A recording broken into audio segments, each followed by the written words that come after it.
Hello, everyone. Welcome to another edition of Inside Investing, the show that helps you level up your financial knowledge and sharpen your investing skills.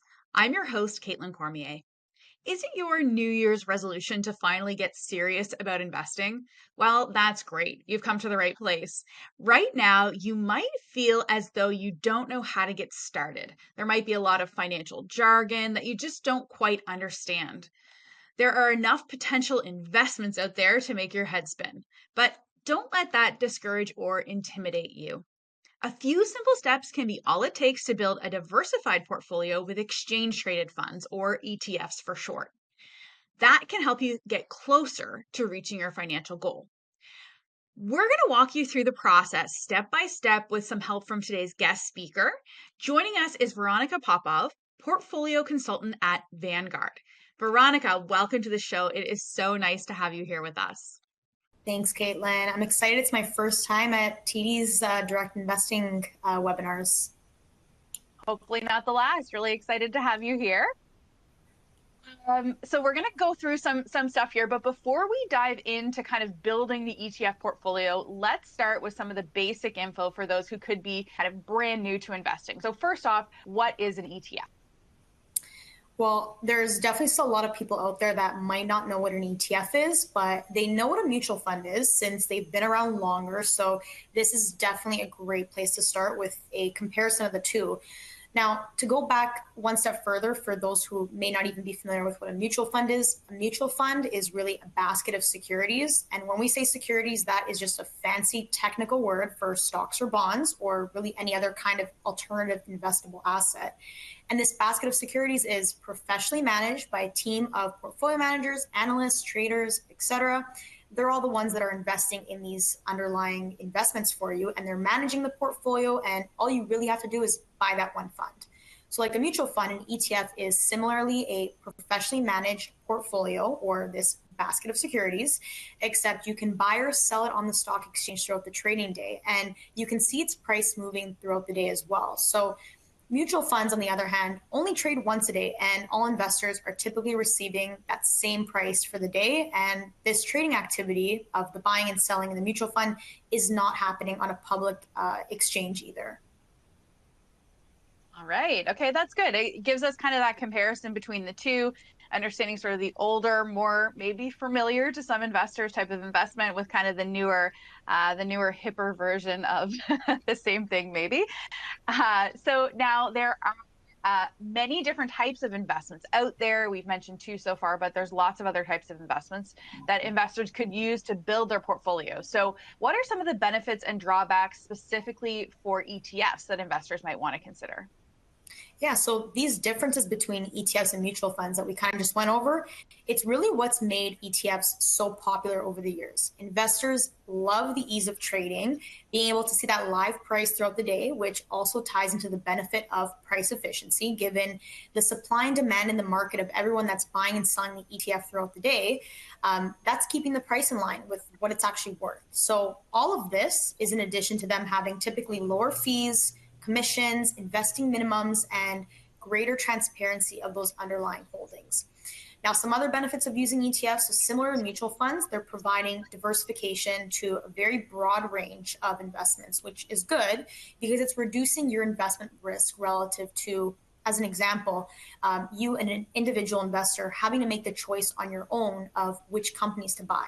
Then you have to keep track of them. And then you're also more impacted by their performance because instead of having an ETF that holds hundreds of companies or several ETFs that all hold hundreds of companies, you're only holding a handful. And if one does really bad, that can really drag your performance. So that being said, less effort on your part to do the research and manage all these investments because you have these professional managers that are doing it for you. Now, that also brings us to the con. As I mentioned, there are typically lower fees for ETFs than with mutual funds, but unfortunately, there are still fees, albeit they're usually very low for what you're getting. The managers that are managing the investments have to be compensated. And then the other con is, unlike mutual funds, there's no automated purchase option for ETFs. I always try to think of mutual funds and ETFs a little bit like the Uber Eats version of investing. Like you can go out and do all the work yourself and pick up all the groceries, but if you pay somebody else to do it for you, you're paying a professional, they're going to do a really good job. Might not be exactly the same in comparison as far as fees go, but it's kind of like the do-it-yourself versus somebody giving you a little bit of a hand in the expertise side of things. Exactly. So, what type of investor do you think might find ETFs particularly useful for building a portfolio? Well, given the benefits and the use cases, and also the wide range of the types of ETFs out there, there's thousands. I can honestly say ETFs are good for any and every kind of investor. So you have beginner and smaller investors. They use them to reduce the time, effort, and knowledge of researching individual stocks or bonds. And again, it's all at a low cost, which is attractive. I also mentioned they have live prices and the tradability throughout the day. So obviously you're going to get a lot of professional and advanced investors that are using them actively to trade and express their opinions on the market. So that's similarly to how these people would use stocks. And then lastly, they're also used by large institutions and fund companies that are buying these ETFs in very large sizes for their own investors in their funds, whether it's retirement, family offices, fund of funds, which can also include other ETFs or mutual funds that hold other ETFs themselves. The list really goes on for who can use them and for what reason. All right. There are literally thousands of ETFs to choose from. For those of you who aren't really familiar, there are so many. And like I swear, every day there's a new ETF out there. There's lots of innovation in the space. This can definitely feel overwhelming to a more novice investor. So, what are some of the guiding principles that you think beginners should keep in mind when they're building a portfolio with ETFs? Yeah, so definitely the first thing before you do get all excited about investing and run to put your money to work, you need to think about what you're doing this for and be smart about it. Think about what you're trying to achieve. Is it retirement, house, car, education, your kids' education? So, in other words, these are your goals. And that's going to dictate not only where you're putting your money, because your goal says a lot about not only, what your goals are, but when you're going to need the money, how much money you're going to need, what your tolerance for risk is, and then what kind of ETFs are going to help you do that. So there's a lot of things to consider. And Caitlin, like you said, it's overwhelming, but ETFs are really made to help you simplify these things. So leave the complex technical stuff to the professionals that are actually managing the portfolios for you. And don't think that you need to be trading every day either based on what's going on in the market, because that's likely going to result in more time spent and higher costs, less returns. And I know, like you said, there's a lot of types of ETFs out there, but I promise you, the less holdings in your trading account or wherever you're keeping track of your holdings, the less for you to manage. And that's going to make your life easier, because it really is all about that age-old saying, quality over quantity. More, not always better.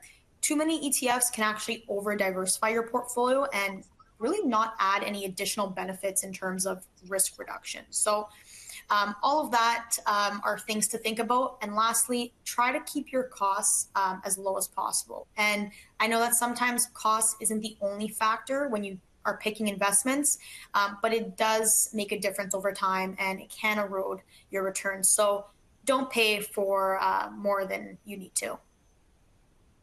All right, I love it. Cheaper, less work, more time. Life is busy. Those are all kind of probably ringing in the ears of our investors today on the call. I apologize. My camera is giving me a bit of some fits and spurts here, so bear with me if I just ghost for a few minutes. I'm still here. I'm just working through some technical stuff. I want to make sure our audience also knows that you can ask questions. We have an expert here who's answering these questions for you today, so please feel free at any point in time to go ahead and ask a question in the question and answer box. We have a ton of great resources. We're probably going to talk a little bit more as we roll through about some of them that are available, but do take advantage of them today within the system. We have some controls on our kind of video player today, so be familiarize yourself with those so you can get kind of the best experience out of today's conversation. And just make sure I've covered everything. I think we're good. All right. I just wanted to make sure we had some of that housekeeping stuff out of the way before we jump into kind of the core of our conversation. So a simple guide to building a portfolio with ETFs. So the first step is to determine your investment goal, time frame, and risk tolerance. So how can these factors actually influence the type of ETFs an investor could choose for their portfolio?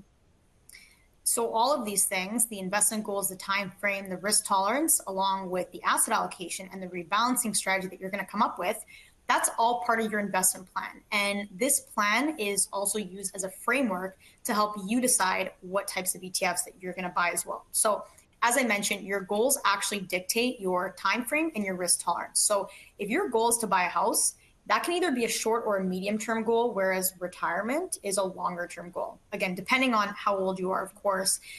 The reason for how these goals impact your tolerance for risk, the longer time you have to invest, make that money, recoup any potential losses that might happen from market volatility or the drawdowns, that's going to allow you to take on more risk. So for example, if you're retiring next year, you might not want to be all in stocks at the risk that the market doesn't do as well and maybe wipes away some of the returns that you've made in the years prior. Now, these investors might have a lot more invested in fixed income or bonds. Same thing, different jargon. Someone younger, on the other hand, they can withstand many bear markets even, since they have a lot of time for their portfolio to make up for those losses and even surpass the previous highs.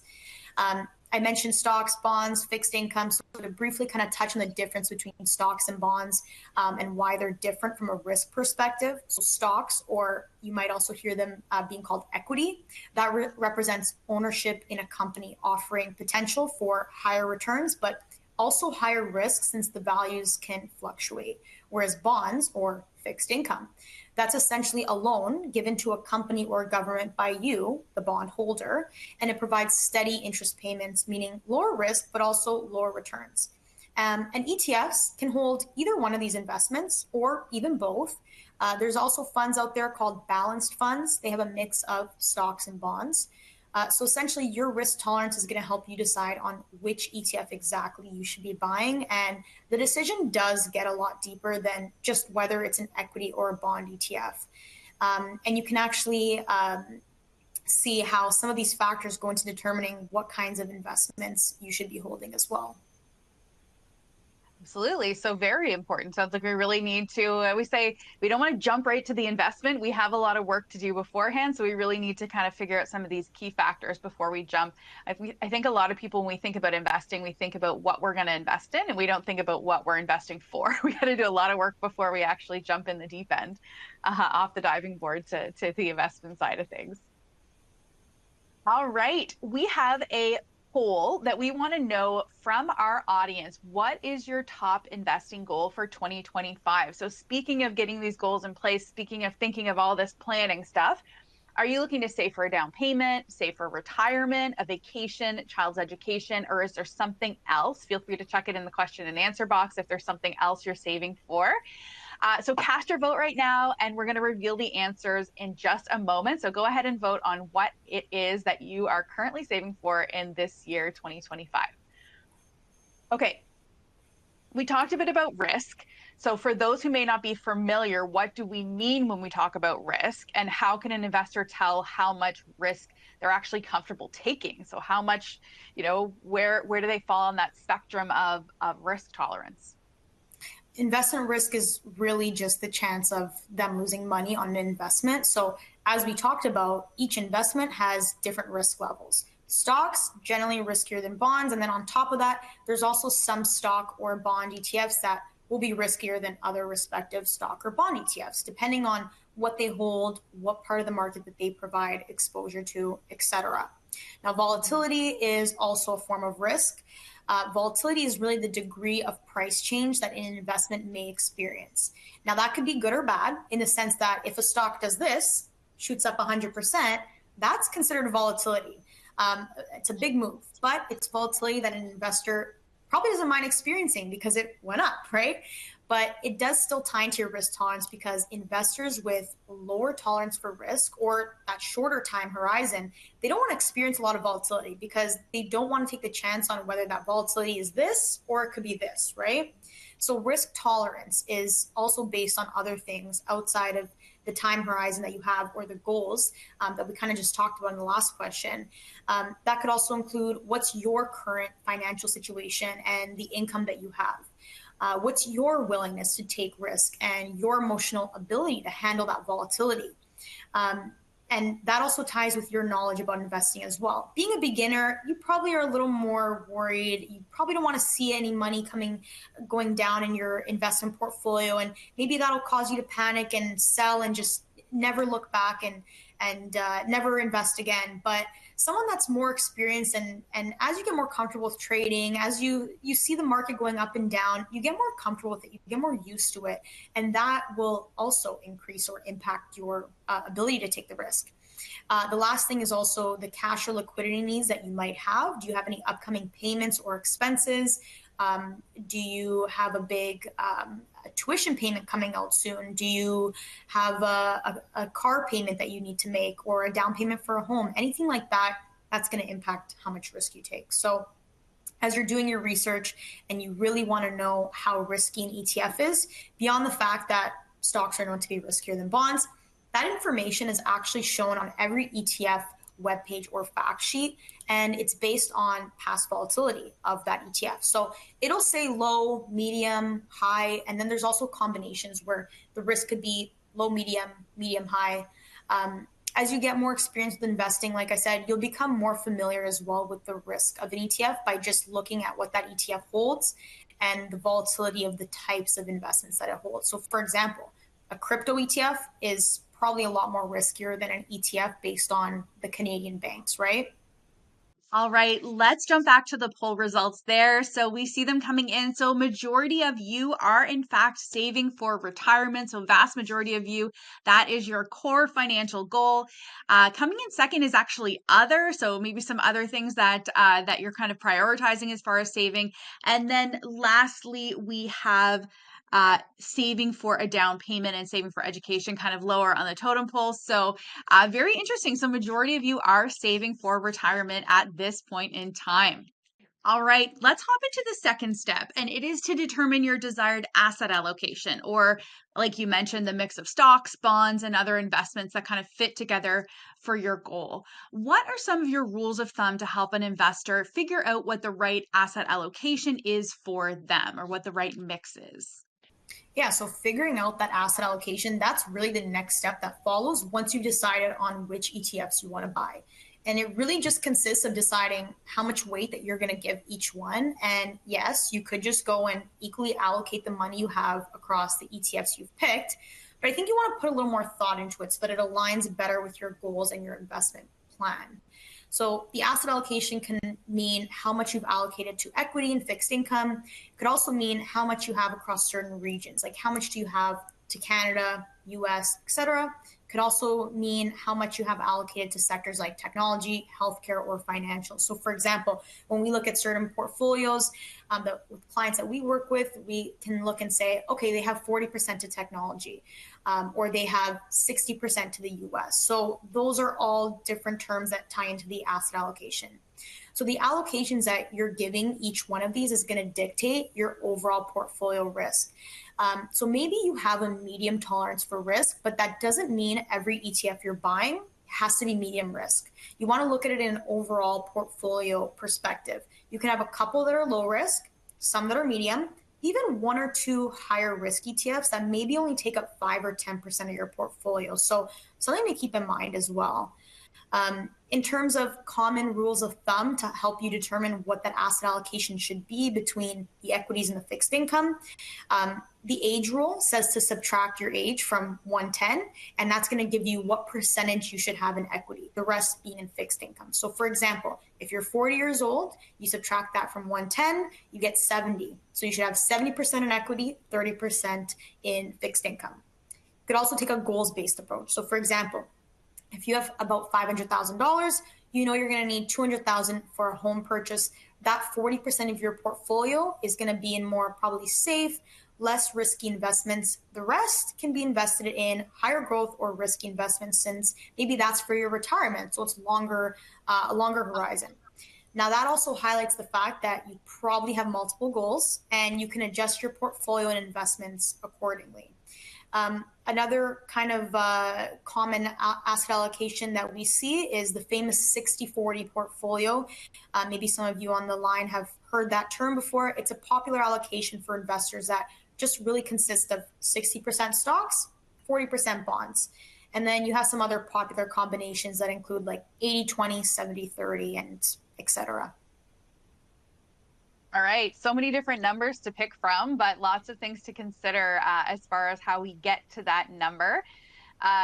Speaking of getting to that number for our individual investors, what will your asset allocation be in 2025? We've got another question for our audience. Are you looking at 100% stock, 80% stock, 20 bonds, 60-40, 40-60? So switch those numbers, or 20-80. So let us know. Have you kind of decided what your asset allocation is looking like for the next year? And we'll reveal the results in just a minute. All right. So should I not just be holding investments that I think are going to earn my biggest return? Is asset allocation really that important? Well, I mean, that idea sounds great, but unfortunately, if that was how investing worked, we'd A, all be millionaires, and B, there would be no money anywhere but in that one market or sector or company that was generating the best return, right? So I would definitely caution investors against falling in love with investments when they've performed very well without considering the fact that nothing lasts forever, and what goes up must come down before it goes back up again. And investing in that way is also a form of return chasing. So as an example, everyone loves the US equity market and the S&P 500, but what many don't know is that the S&P 500 actually experienced a lost decade from 2000 to 2009, in which its returns were relatively flat and actually even negative. Most people on the call might not be familiar with this period because at that point they were a lot younger and probably weren't in tune with what was going on in the markets and the economy. So especially for newer investors, it's good to kind of remind them of this period. Now, I'm not a big football fan, but maybe others on the line that are listening are. So maybe this will also resonate a little better. Right now, again, I'm not a big football fan, but I just know through the grapevine who's popular, who's not. The Chiefs are the untouchable team that have that high probability of going for their third Super Bowl in a row. But from what I remember, years ago, the Chiefs weren't the talk of the town. It was actually the Patriots for many years. Now, imagine watching football and assuming that the Patriots were just going to keep on winning just because they've won so much in the past. Obviously, things change, players and coaches change, and then the players and coaches of other teams have changed. And this is very similar to how things can change across different markets. So diversification into other parts of the market around the world can help investors weather inevitable down periods. And, you know, since other markets might have lagged the US in the past, as an example, they may even be trading at relative discounts and could be viewed as long-term buying opportunities. So if the football analogy wasn't for you, I know everyone loves saving money when they're purchasing anything. So think of these other regions or sectors as being on sale. So in other words, because they're cheaper today, but expected to rebound if history is any guide, they could provide higher returns than highly priced, overvalued markets that might be poised to slow down or decline at some point. I personally always think of market downturns as stocks being on sale. I don't know if that's just me behaviorally coaching myself, but it's a great time to buy and get shares at a lower price than what you would have paid for them a couple of days or weeks prior. Veronika, you're speaking my language. I'm a football fan. I love sales. These are huge for me. And also for anyone who's a football fan, you'll know, just to go back to that comment about the Patriots, they were like going for last place in the whole NFL this year. So that's a very true thing, right? We see the Chiefs all of a sudden are at the top and the Patriots are certainly not. So I love your analogies. Very, they spoke to me. So that was great. I am your target audience. All right. So let's talk about asset allocation and our audience. Wow, look at that. We've got a very even spread. The only place that we're not seeing anyone having responded was the 20% stock, 80% bond. Other than that, we've got an actual pretty even split. So majority of you are looking at a 60-40 or an 80-20 with a higher weighting in stocks. And then a smaller percentage of you are kind of going 100% stock or a little bit heavier on the bond side. So we've got lots of balanced investors and equity investors, which I guess makes sense when we talk about self-directed. A lot of stock traders for sure in that space. So Does anything surprise you about that? Those results? Seeing these results doesn't surprise me, considering, this is a beginner investing kind of session, and I'm assuming those that are more 20% stocks, 80% bonds, that I would presume would be more of an older investor. It's been invested for a while, and they're probably either already in retirement or very close to it. So those kind of investors are probably, more elderly and, don't need as much in the equity side. So definitely doesn't surprise me to see this range of stocks and bonds across the board either. All right, very good. What is the easiest way to build an ETF portfolio that can match an investor's desired asset allocation? So this is the million-dollar question. What is the easiest way for us to do this? So if all of this still seems really complicated, not up your alley, then rest assured there are ETF solutions out there for you as well. So as we know, ETFs themselves are managed by these professional investment teams, but what if these professional investment teams went one step further and managed your portfolios for you as well? So this is exactly the concept around asset allocation ETFs, or all-in-one ETFs. I mentioned these are ETFs, or there are ETFs that hold both stocks and bonds, and these are examples of those kind of strategies. So with these all-in-one solutions, it's one ticker that you have to buy, and in this ETF, it's providing you exposure to the global equity market. You have US, Canada, international, etc. And you have the global fixed income market in different equity fixed income allocations. So all you really have to do is decide which split between equity and fixed income works best for you. And the result is, as we like to say, you set it and forget it. And instead of figuring out which ETFs to buy and in what weights, you can just buy one of these. I tell my friends and family all the time, you wouldn't perform a root canal on yourself, you'd go to the dentist. And when it's tax season, you probably have an accountant to do your taxes. I know if I did my own tax return, the CRA would probably be at my door in 2 business days. So this is a great example of, if you don't know and you're not comfortable doing it yourself, leave it to the pros. And listen, even if you are a more sophisticated or intermediate investor, you can actually use these kind of solutions as your baseline core, just to cover off the basics or build your foundation, and then add on other ETFs that maybe are more higher risk, thematic, sector focused, or individual stocks if that's what you want to buy. It's what we call having core and satellite, and it also helps you reduce the number of holdings that you have to keep track of. I love that. I definitely am not performing any sort of dental surgery or medical surgery on myself. I love that. That's very, very true. Professionals will leave it up to the professionals, and they certainly spend a lot more time doing research on the markets than I do. It is part of my job. I certainly do it, but I know that they live and breathe it a lot more even than I do. And so that completely makes sense to me. Okay.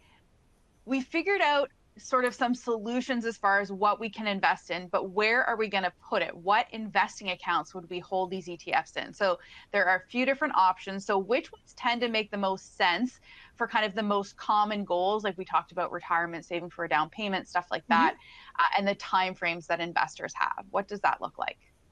Well, first things first, above all these different accounts, there's really 2 broad account types that these sub accounts kind of fall under. So there's the non-registered and the registered. So registered accounts, as the name suggests, they're registered with the CRA, and they come with tax advantages such as tax deferment, tax-free growth, and TFSA, RSP, FHSA. Those are just some of the the few popular ones. But they do come with contribution limits or other rules. So to kind of walk through some of these, the TFSA, the tax-free savings account, that one's good for any type of goal because you make money tax-free, you can withdraw money easily, but there are yearly contribution limits. And if you withdraw some of the money, you're not going to get that contribution room back until next year. Then you have the RSP, the Registered Retirement Savings Plan. Now, this one's best for those longer-term retirement goals, but it can also be beneficial for you first-time homebuyers since they do have the first-time homebuyer benefit where you can actually withdraw $60,000 tax-free as long as you pay it back over a certain number of years. Now, RSPs are especially beneficial for higher income earners because the contributions you put in there reduce your taxable income, which is obviously more important for maybe those in higher tax brackets. I know younger investors may prioritize contributing to their TFSA first before their RSP, given that they're in a lower tax bracket. And so the reduction in their taxes that they're going to receive is going to be a lower amount. So you can also contribute to your TFSA, and then when it makes sense to move that money to an RSP when your tax bracket is higher, you can do that too. And lastly, there's the newest addition to the lineup, the FHSA, the First Home Savings Account. This one's really the best of both worlds. So it acts like an RSP since the contributions defer your taxable income, but it's like a TFSA where your money grows tax-free. Now, this sounds like the best account. It's also the most restrictive since it's strictly for buying your first home, and it comes with yearly contribution limits and a lifetime contribution amount as well.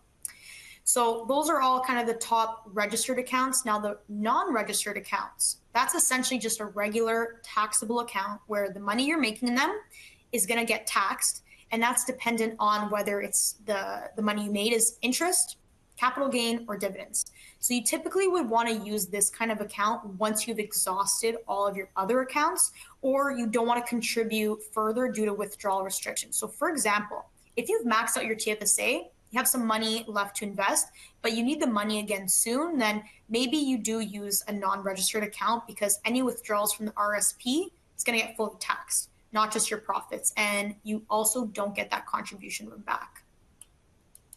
Right. So lots to consider, but depending on the situation, seems like we can definitely find an account that works depending on what your specific circumstances are. And just a quick note to our audience too, you can check out some examples of how to build a portfolio for specific goals in our past episode called How to Optimize Your Portfolio Across TFSA, RSP, and Non-Registered Accounts. And you can find the link in the resources section of the broadcast console on TD's YouTube page, as well as the Learning Center on WebBroker.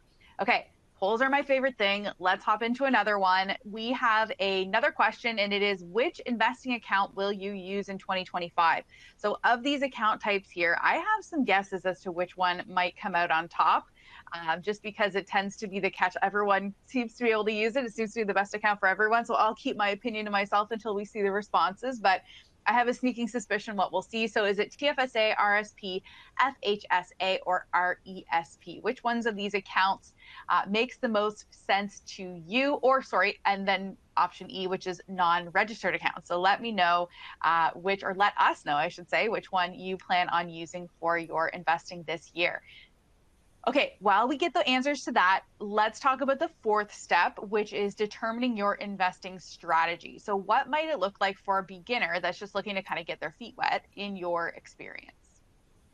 Yeah, so I briefly mentioned the idea of core and satellite, having that base and then kind of adding on some other ETFs on top of it, or maybe stocks.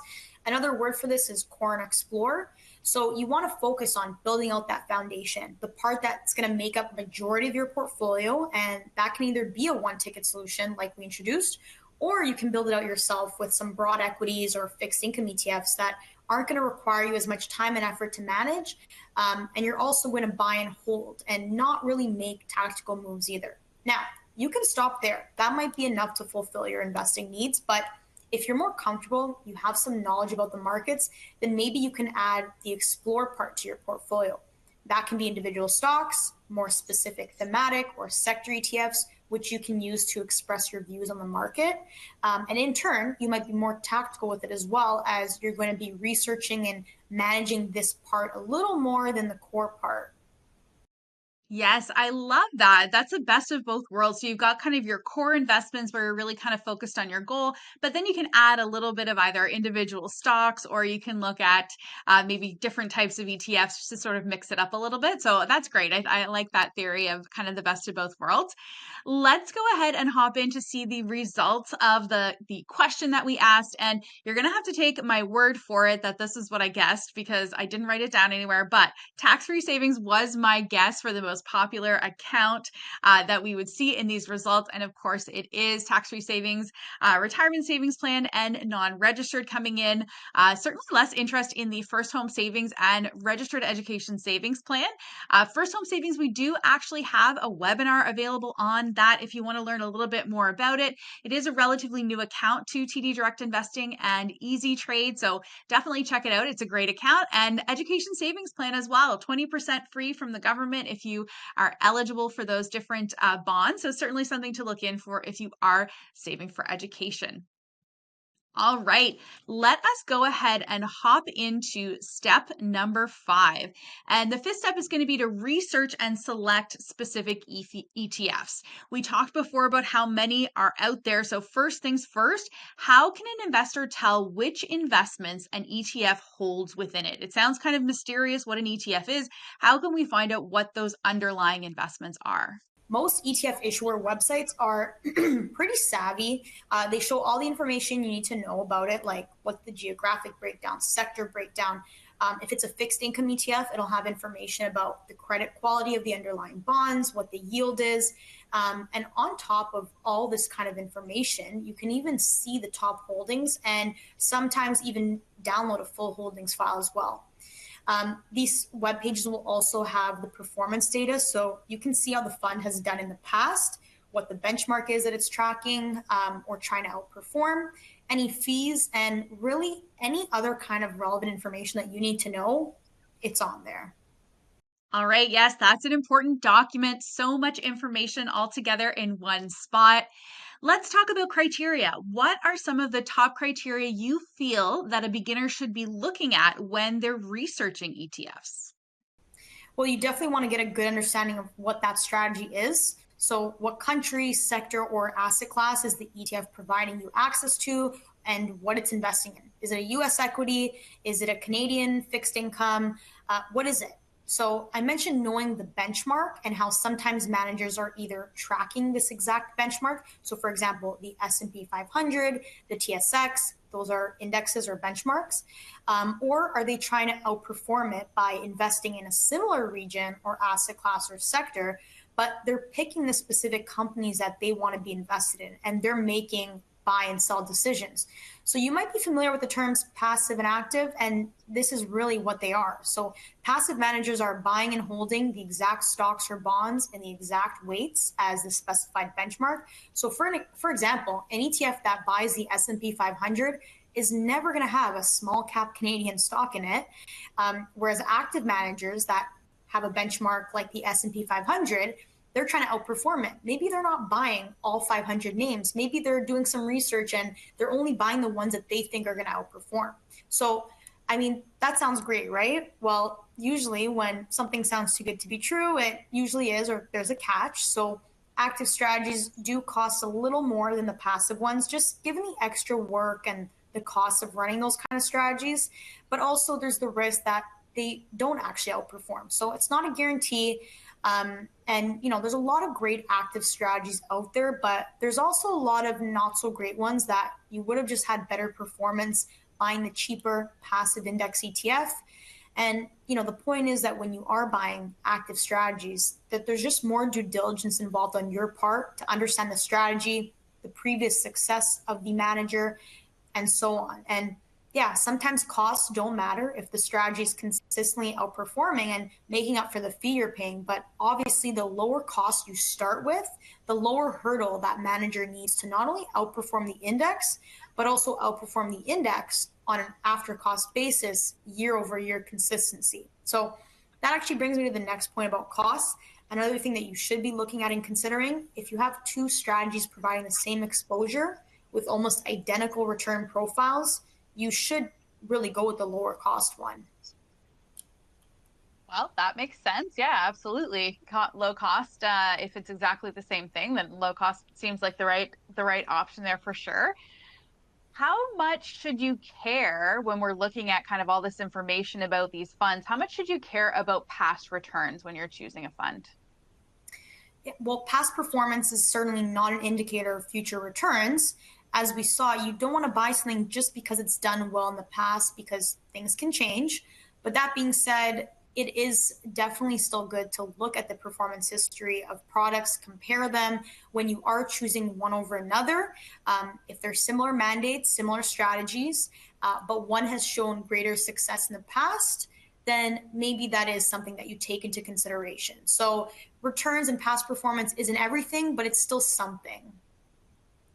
All right. So at least some sort of an indicator, not the only thing we should look at, but at least something that we could look at, right? To compare one versus another, maybe rather than expect to have it in the future.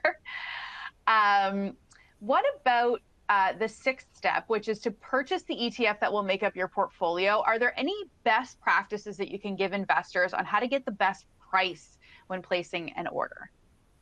Yeah, so there's two main order types, and I'm sure those on the line that have already begun using their direct investing platform and placing some trades or trying to place a trade and seeing what it looks like. There's a limit order and a market order. So a market order executes a trade immediately at the best available price. Now that might result in a quickly filled order, but a higher price paid or lower price received.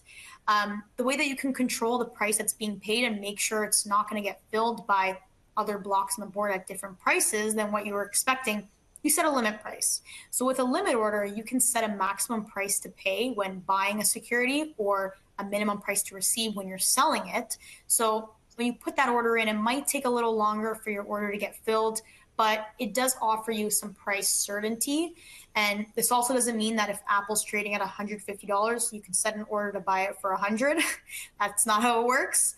I personally always recommend placing limit orders because especially when there is volatility in the market, like an announcement from the Bank of Canada or the Fed about them cutting rates, political leaders tweeting something, anything that can move the market is going to widen the spreads and move prices. So there's more volatility and uncertainty. So having that limit price can ensure that you don't get your order filled at an erroneous price during that period. All right. Always nice to have a bit of a safeguard in place to kind of make sure that we know exactly what we're getting ourselves into. So I love that. I love that tip. Okay, I've set up the portfolio.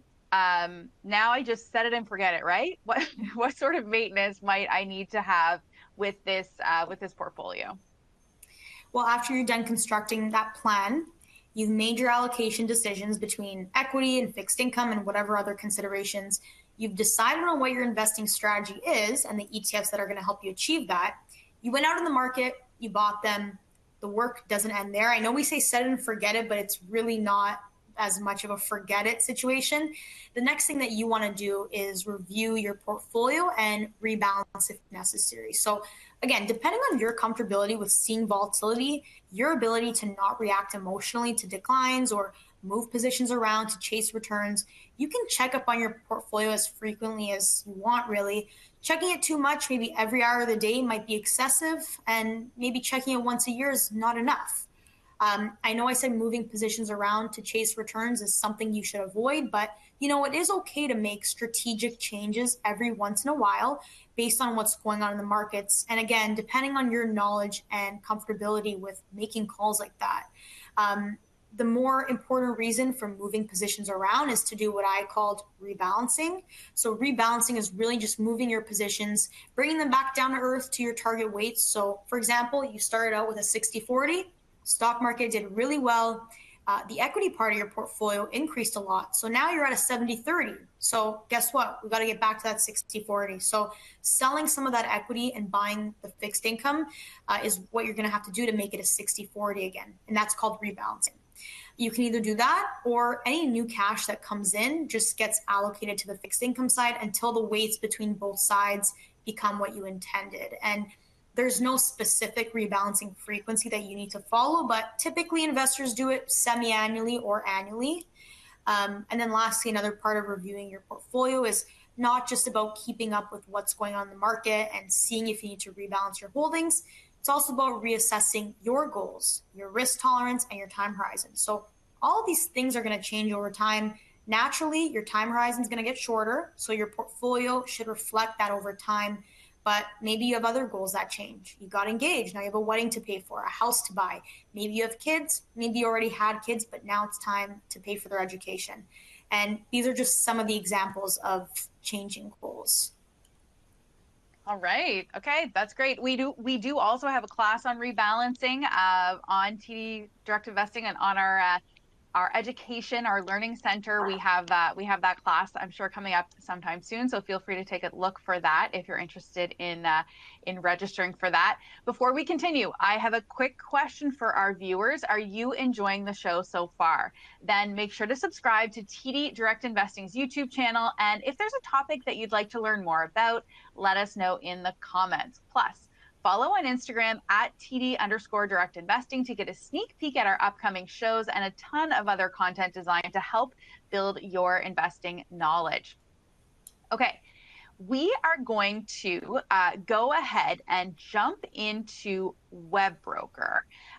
So we are going to, sorry, just give me one sec here. We are going to go through a step-by-step guide to build an ETF portfolio.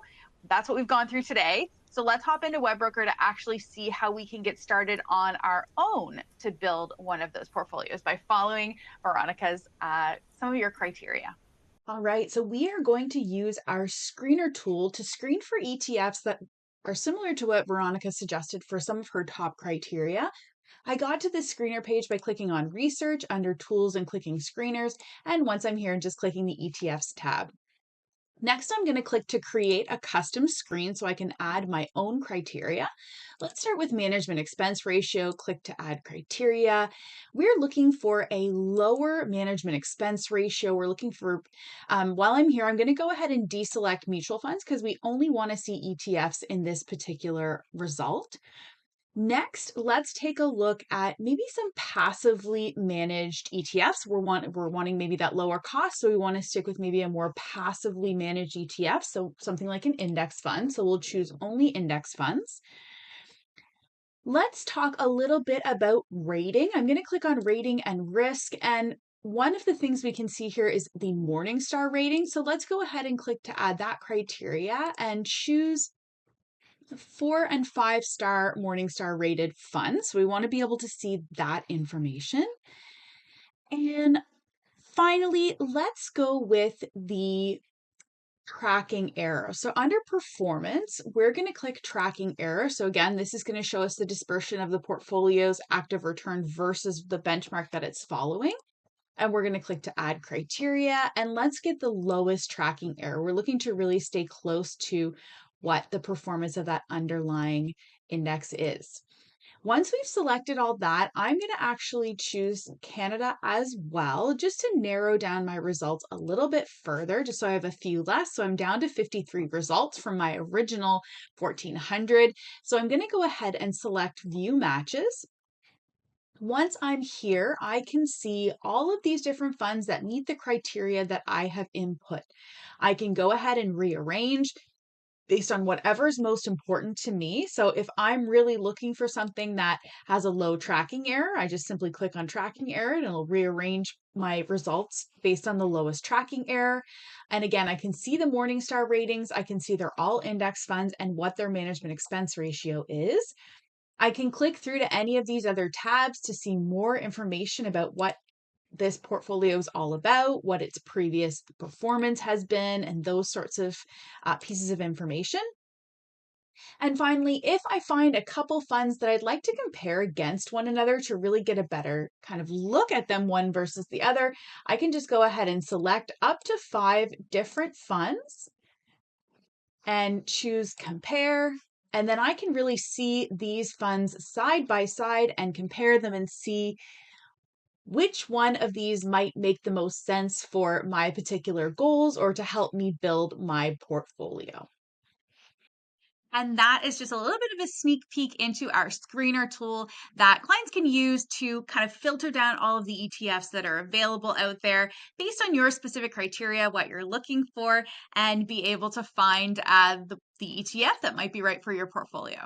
Okay, Veronika, we're going to have to leave the interview portion of our conversation there, but we're not done yet. So we're going to go to the floor and take questions from our viewers. Are you ready to hear what our viewers want to know about? Let's do it. All right, perfect. Our first question here is coming from Srinathan.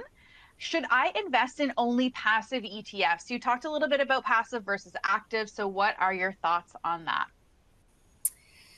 I think it really just comes down to your comfortability, your risk tolerance, things like that. And as I mentioned, active ETFs do come with a little bit more due diligence from an investment standpoint of, assessing the funds, assessing the managers, how has their performance been. Certainly, if you are a beginner investor and you don't know too much about the markets, then maybe passive strategies are an easier, simpler way for you to invest.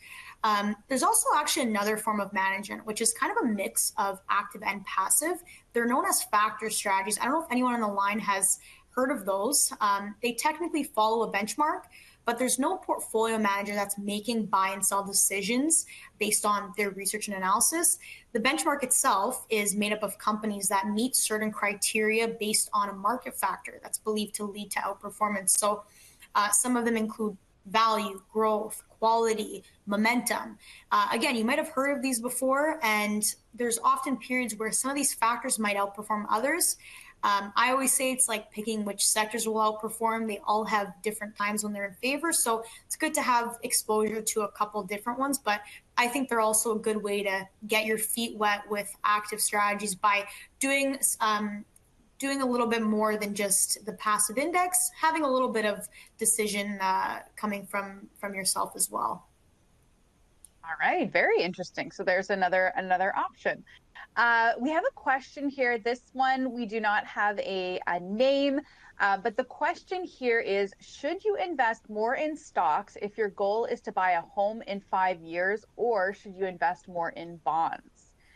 So that age-old question of time frame, and what does that look like from an investment allocation perspective? Yeah, so for some people, 5 years might be considered a very short time frame. For some others, it might seem 5 years away. That's I'm good. When you think about how much you go into stocks or bonds, time horizon is just one of the things that tie into what's going to determine how much equity or fixed income you have. Other things, like I said, could include how much money you already have saved. What's your current income level? What's your expenses? If there is some downside in the stock market, are you able to make up for that downfall in your investments, in your savings? Is it going to prevent you from being able to buy a house in 5 years? Those are all the things that you should be considering all together to really determine how much you should have in stocks or bonds. But certainly having a mix of both is always a good idea. And then you can adjust that over time as you get closer to your goal. So maybe you start with 80-20, and next year 70-30, and slowly you go closer to the fixed income. But again, all depends on so many other factors that deal with you, your life, and maybe what else you have going on. Yes, it's always such a difficult question to answer, especially as self-directed investors. We kind of have to make all those decisions ourselves. We got to weigh all the different factors and kind of decide what makes most sense for us and what our goals are. Another great question coming in: can you use the money in your TFSA to invest in exchange-traded funds? Yeah, certainly. So I believe on the TD platform, you have the trading accounts that can be opened as an RSP, a TFSA, an FHSA. Caitlin, you mentioned that's new to the TD platform. So you can use any of those kind of accounts to buy ETFs, stocks. Absolutely. All right. Another question here. This is a little bit around benchmark. So we mentioned the term benchmark a few times. I know we fall into jargon sometimes and we say things and we assume everyone knows what it means. But what does the term benchmark that it's tracking actually mean? That's what Tatiana wants to know. So benchmark can be, like I said, as an example, the S&P 500. That is a benchmark. So if an ETF is tracking this benchmark, it's following this benchmark. It's doing exactly what that benchmark is doing. If the S&P 500 holds 500 companies, the ETF is going to hold 500 companies. And it's not going to buy something from Germany or I don't even know, China. It's only going to hold the 500 companies in the US that are part of the S&P 500 benchmark. Now, you can have other benchmarks. Another word that's interchangeably used with benchmark is index. So some of you are probably familiar with the Toronto Stock Exchange. That's another index or benchmark. And if an ETF is buying or tracking the Toronto Stock Exchange benchmark or index, it's only investing in those Canadian equities that are part of that index. So really it gives you an idea of what the ETF is holding. And just so you know that these portfolio managers in this ETF isn't straying from what it's supposed to be doing, and it's not going out and buying a bunch of other stocks in different countries or different market capitalizations. So again, like I said, there won't be a Canadian small cap company in the large cap US index or benchmark. So it really just gives you an idea of what the fund is. All right, that's great. That gives us a bit of perspective on what the benchmark is. We have a question coming in here. This question is about the management expense ratio. So please review how MER or other fees are. So I'm thinking we're kind of looking at what is included in that management expense ratio and what other fees there might be applicable for investing in exchange traded funds. It really just includes the management fee and then any taxes on that, right? It can include any other operating and trading costs that go into ensuring that fund is up and running, right?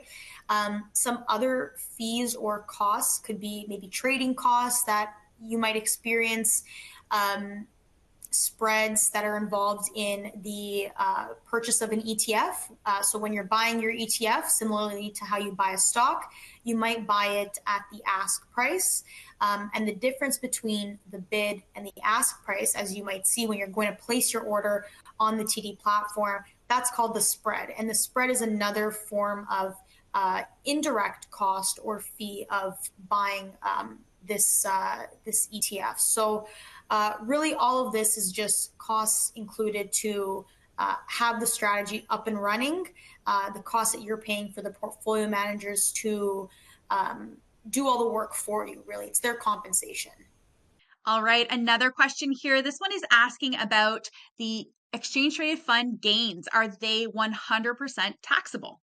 So similarly to what we covered with the RSPs and TFSAs and all the different ways that you can maybe defer tax or reduce your taxable income or not pay tax at all on your gains, typically in a non-registered account, the ETF gains are taxable, as with any other investment that you make money on, unless it's part of one of these accounts that will help you to reduce the taxes paid or not pay tax at all on that gain. So really comes down to what account your investments are included in. All right, we're going to have to leave it there, Veronika. Are there any final thoughts that you'd like to share with our viewers? Well, thank you so much for having me. It's been great. I always tell everyone, you spend so much time on social media, online shopping, binge watching shows on Netflix. Imagine if you put that same effort into learning something new, especially something that can help you make money and reach your financial goals faster. So I think it's great that you're all already on this webinar today. It says a lot about the effort and time that you're putting in to learn how to invest and making sure you're doing it the right way. So I hope you all learned something and there's some good takeaways from this. But yeah, thank you again for having me, and I hope you all enjoyed it. All right, thanks again for joining us. And for those in our audience, make sure to register for our upcoming live webinars and check out our library of on-demand content available in the Learning Center and on our YouTube page. See y'all next time.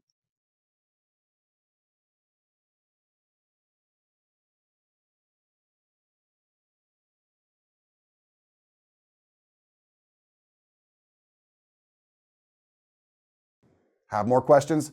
Check out the links to the right and in the description below.